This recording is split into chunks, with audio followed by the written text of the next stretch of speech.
Good morning sir. സുപ്രഭാതം. ഭവതി ഈ ഇരിപ്പിടത്തിലേക്ക് ആസനസ്ഥയായാലും ഇരിക്കാനാണോ ഉദ്ദേശിച്ചത്? ഞങ്ങൾക്ക് പറഞ്ഞിങ്ങനെ ഒരു ഇതായി വരണല്ലേ. Thank you sir. അവിടെ കുത്തിയിരുന്നോളൂ കേട്ടോ. താങ്ക് യു പറയണ്ട കേട്ടോ. ഇനി ഇവിടെ വരുമ്പോൾ നന്ദി എന്ന് പറഞ്ഞാൽ മതി. നന്ദി സാർ. അപ്പൊ എന്താണ് ആഗമന ഉദ്ദേശം പറഞ്ഞു? സാർ, ഞാൻ കഴിഞ്ഞ മാസം 23-ാം തീയതി ഇവിടെ ഒരു ആപ്ലിക്കേഷൻ തന്നിട്ടുണ്ടായിരുന്നു. അപേക്ഷയല്ല സാർ, അപേക്ഷ. അങ്ങനെയും പറയാം, രണ്ടു വിധത്തിലും പറയാം കേട്ടോ. അപ്പൊ തന്നിട്ടുണ്ടെങ്കിൽ എന്താ കുഴപ്പം? അതിപ്പോ ഇവിടെ ഏത് അപേക്ഷ ആര് തന്നാലും നമ്മള് കൃത്യമായിട്ട് നോക്കും. സാറേ, ഞാനും എന്റെ കുട്ടികളും ഒറ്റയ്ക്കാണ് ആ വീട്ടിൽ താമസിക്കുന്നത്. അതോ അതിനുള്ള അപേക്ഷ ഇവിടെ KCB തന്നിട്ടില്ല. അത് നിങ്ങൾ വല്ല പോലീസ് സ്റ്റേഷനിൽ കൊടുക്കണം. അപ്പൊ അവര് വല്ല പാറാവിനെയും വിട്ടുവരും. സാറേ, ഞാൻ അതല്ല ഉദ്ദേശിച്ചത്. എന്റെ ഭർത്താവ് സ്ഥലത്തിൽ, അദ്ദേഹം ജോലിക്കായിട്ട് വേറെ സ്ഥലത്താ. ദയവ് ചെയ്ത് ഞാൻ തന്ന അപേക്ഷ ഒന്ന് നോക്കൂ. അതെ, നോക്കുന്നുണ്ട്. അത് നിങ്ങൾ എന്നാന്ന് അപേക്ഷ? കഴിഞ്ഞ മാസം 23-ന്. 23 അല്ല, 23-ാം തീയതി ഒന്ന് പറയും. കഴിഞ്ഞ മാസം 23-ാം തീയതി. 23. ഞാൻ നോക്കട്ടെ കേട്ടോ. കഴിഞ്ഞ മാസം വെച്ചാൽ അത് ഈ ഫയലിനകത്ത് അല്ല, മറ്റേ ഈ രേഖകൾ സൂക്ഷിക്കുന്ന ചട്ടക്കൂടിൻ്റെ അകത്താണ് ഉണ്ടാവുക. നോക്കട്ടെ കേട്ടോ. 23-ാം തീയതി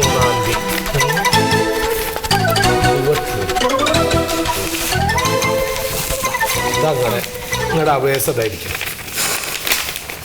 ഇത് തുടങ്ങണ തന്നെ 2 എന്ന് പറഞ്ഞിട്ടാണല്ലോ. അതേ, ഇതൊക്കെ മാറ്റണം. അയ്യോ, എന്ത് പറ്റി? തെറ്റുണ്ടോ സാർ? അല്ല, ഇത് നിങ്ങൾ എഴുതിയത് തെറ്റിയിട്ടല്ല, എഴുതിയതൊക്കെ നന്നായിട്ടുണ്ട്. പക്ഷെ ഇത് ഇവിടെ തെറ്റാണ്. എനിക്ക് മനസ്സിലായില്ല. അല്ല, അതിപ്പോ എന്താ സംഭവിച്ചാലും ഇവിടെ ഇപ്പൊ സർക്കാരിന്റെ ഒരു ഉത്തരവ് ഇറങ്ങിയിട്ടില്ല. എന്താ വെച്ചാല് നിങ്ങളൊക്കെ തരുന്ന അപേക്ഷകൾ പൂർണ്ണമായിട്ടും മലയാളത്തിലായിരിക്കണം എന്നാണ്. അല്ല സാറ്, സാറ് കുറെ നേരം അപേക്ഷ എന്ന് പറയണു. ആ അപേക്ഷയിൽ എന്താ എഴുതിയിരിക്കുന്നതെന്ന് സാറൊന്ന് നോക്കിയിട്ടുണ്ടോ? അല്ല, എഴുതിയിട്ട് അതിപ്പോ വായിച്ചിട്ടില്ല പറഞ്ഞാൽ അത് ശരിയല്ല. ഞാൻ പറഞ്ഞാൽ എന്റെ വീടിന്റെ മുകളിലേക്ക് ഒരു മാവ് ചെരിഞ്ഞ് നിൽക്കുന്നുണ്ട്. വീട്ടിൽ ഞാനും കുഞ്ഞു മക്കളും മാത്രമേ ഉള്ളൂ. മാവ് വീഴാൻ നിൽക്കുന്നു. സാർ ഇത്ര ബുദ്ധിമുട്ടി വായിക്കണ്ട, ഞാൻ പറഞ്ഞു തരാം. സാറേ, എന്റെ വീടിനോട് ചേർന്നൊരു വലിയ മാവ് നിപ്പുണ്ട്. അതെ. അതിന്റെ വേരറ്റ് നിൽക്കുകയാണ്. അത് റോഡിന്റെ അപ്പുറത്തേക്ക് വീണാലും പ്രശ്നമാണ്. അവിടെയാണ് നിങ്ങളുടെ ട്രാൻസ്ഫോമർ നിൽക്കുന്നത്. അതുകൊണ്ടാണ് ഞാൻ പറയുന്നത്, 1 മണിക്കൂർ നേരത്തേക്ക് ആ ഫ്യൂസ് ഒന്ന് ഊരി തന്നിട്ടുണ്ടെങ്കിൽ ഞങ്ങൾക്ക് ആ മാവ് അങ്ങ് വെട്ടി മാറ്റാം. ഒരു അപകടം ഉണ്ടാവില്ല.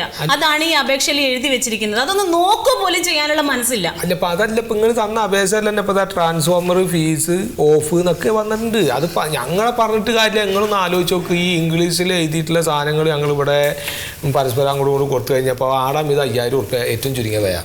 ഇവിടെ 4 ആൾക്കാരുണ്ട്. അത് 20,000 ഉറുപ്പ്യൊക്കെ ഒരു അപേക്ഷയിൽ അങ്ങോട്ട് പോകാന്ന് പറഞ്ഞാൽ 5-6 അപേക്ഷ വരുമ്പോൾ ഞങ്ങളുടെ കുടുംബം തറവാടാവില്ലേ? സാറേ, പൊതുജനങ്ങളെ പൊട്ടന്മാരാക്കരുത്. ഗവൺമെന്റ് ഇങ്ങനെ ഒരു നിയമം ഇറക്കിയിട്ടുണ്ടാവും, അത് ശരിയാണ്. പക്ഷേ 1-2 വാക്ക് ഇംഗ്ലീഷിൽ എഴുതി എന്ന് വിചാരിച്ചിട്ട് ഒരു അപേക്ഷ എടുത്ത് അങ്ങോട്ട് കാറ്റി പറത്തുന്നതല്ല ശരി. അല്ല, അങ്ങനെ 1-2 എന്നല്ല, ഒരു വാക്കും ഇംഗ്ലീഷ് പാടില്ല. പൂർണ്ണമായിട്ടും മലയാളമായിരിക്കണം. നിങ്ങൾ ഇത് ആരോടായി പറയുന്നത്? ഇത് മനഃപൂർവ്വം നിങ്ങൾ ചെയ്യുന്നതാണ്. നിങ്ങൾക്ക് പണിയെടുക്കാൻ പറ്റില്ല. അതുകൊണ്ടാണല്ലോ ഈ അപേക്ഷ ഇത്രയും ദിവസം ഫയലിനകത്ത് ഇരുന്നത്. എന്തെന്നാ ഈ ജാതി വർത്താനം പറഞ്ഞ അങ്ങനത്തെ ആൾക്കാരുടെ അടുത്ത് പറയും? നിങ്ങൾ കുറെ നേരമല്ലേ മലയാളം എന്ന് പറയാൻ തുടങ്ങിയിട്ട്. എന്താണ് കപ്പാസിറ്ററിന്റെ മലയാളം? എന്താണ് ട്യൂബ് ലൈറ്റിന്റെ മലയാളം? എന്താണ് വോൾട്ടേജിന്റെ മലയാളം? അല്ല, അതിപ്പോ ഞങ്ങളിപ്പോ അത് പഠിച്ചു വരണല്ലോ. അപ്പൊ നിങ്ങൾക്കൊക്കെ എന്തു ആവാം. ഞങ്ങൾ സാധാരണക്കാര് നിങ്ങളുടെയൊക്കെ മുമ്പിൽ വന്ന് തൊഴുത് നിൽക്കണം. അതല്ലേ വേണ്ടത്? എനിക്ക് ഇപ്പൊ അറിയണ എന്റെ അപേക്ഷയ്ക്ക് ഒരു തീർപ്പുണ്ടാക്കാൻ പറ്റുമല്ലയോ? എന്താ ഈ ജാതി ആൾക്കാർ ഇങ്ങനെ വർത്താനം പറഞ്ഞു? സാറേ, ഞങ്ങളുടെയൊക്കെ ടാക്സ് കൊണ്ടാണ് നിങ്ങൾ ഓരോരുത്തരും ശമ്പളം മേടിച്ച് വീട്ടിൽ പോകുന്നത്. അപ്പൊ ഞങ്ങളുടെ ആവശ്യങ്ങൾ നിങ്ങളല്ലാതെ പിന്നെ ആരെ തീർപ്പ് കൽപ്പിച്ചു തരാ? അത് ശരി. ഇപ്പൊ ഞങ്ങൾ ശമ്പളം മേടിക്കണേലും നിങ്ങൾക്ക് കുഴപ്പമുണ്ടോ? സാറേ, ഇനി വൈകിക്കണ്ട, തീരുമാനം ആക്കിക്കോ. അതാണ് ഇത്ര നേരം പറഞ്ഞത്. ഇതിന് വർത്താനം പറഞ്ഞിട്ട് കാര്യമില്ല. സാറേ, ഈ അപേക്ഷ പറ്റില്ല. നിങ്ങൾ മലയാളത്തിൽ വേറൊരു അപേക്ഷ എഴുതിക്കൊണ്ടി കേട്ടോ. ഇനി നിങ്ങൾക്ക് എഴുതാൻ പറ്റില്ലെങ്കിൽ സുഗതൻ സാർ എഴുതി തരും. ഒരു 10-100 ഉറുപ്പിയുടെ ചെലവേ വരുള്ളൂ. വേണ്ട സാർ, വേണ്ട. വേണ്ട. സാർ, ഇനി ഒന്നും ചെയ്തു തരാം.